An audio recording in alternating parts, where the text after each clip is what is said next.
बहुत समय पहले की बात है। सुरई शहर में 4 ब्राह्मण रहते थे। सभी के बीच अच्छी दोस्ती थी, लेकिन चारों मित्र निर्धन होने की वजह से दुखी रहते थे। गरीबी की वजह से सभी लोगों से अपमान सहने की वजह से चारों ब्राह्मण शहर से चले जाते हैं।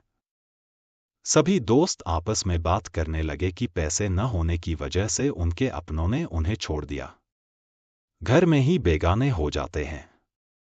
इस बात पर चर्चा करते हुए उन सबने दूसरे राज्य जाने और वहां भी बात न बनने पर विदेश जाने का फैसला लिया। यह निर्णय लेने के बाद सभी यात्रा पर निकल पड़े।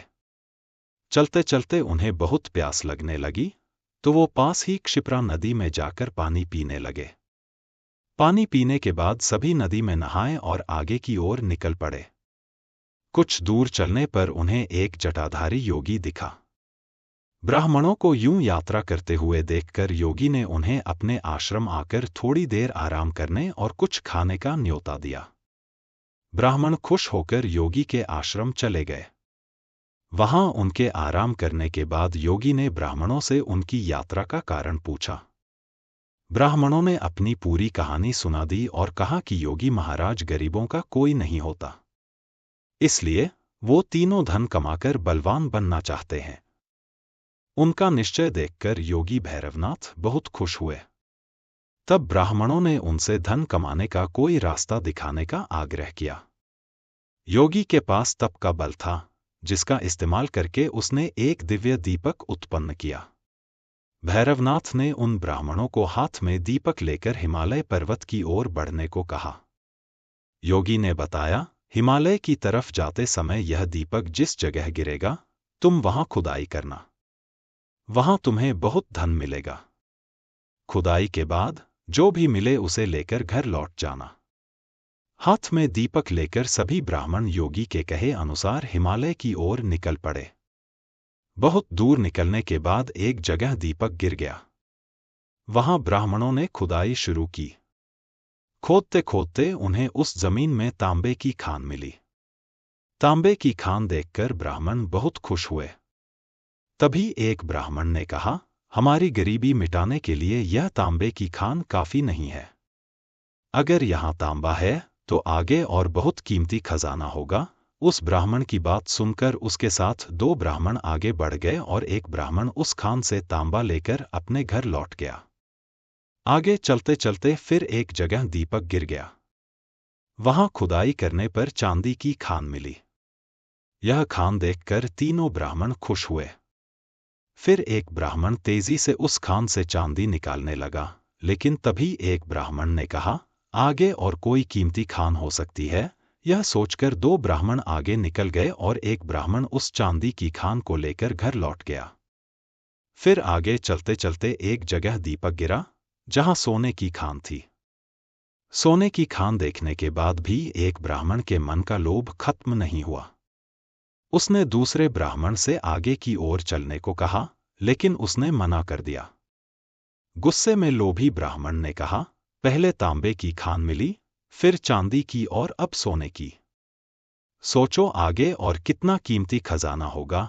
उस लोभी ब्राह्मण की बात को अनसुना करते हुए उस ब्राह्मण ने सोने की खान को निकाला और कहा, तुम्हें आगे जाना है तो जाओ, लेकिन मेरे लिए यह काफी है।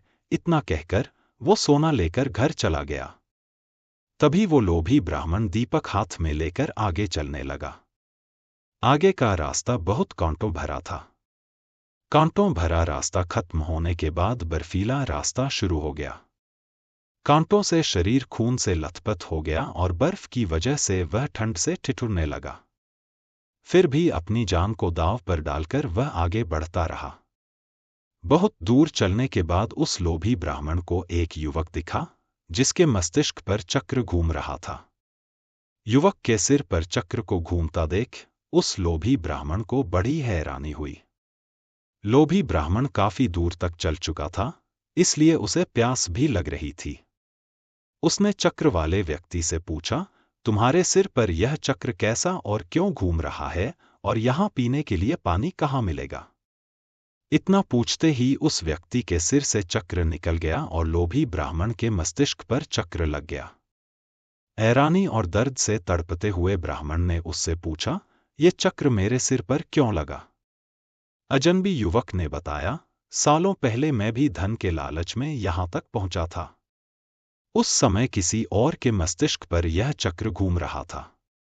तुम्हारी तरह ही मैंने भी उनसे सब सवाल किया, तो मेरे सिर पर यह चक्र लग गया। तब उस ब्राह्मण ने पूछा कि अब मुझे कब इससे मुक्ति मिलेगी? इस पर युवक ने कहा, जब तुम्हारी तरह कोई धन के लालच में यहां तक पहुंचेगा और चक्र को लेकर सवाल करेगा, तब यह चक्र तुम्हारे सिर से निकलकर उसके मस्तिष्क पर लग जाएगा। फिर ब्राह्मण ने कहा कि ऐसा होने में कितना समय लग सकता है?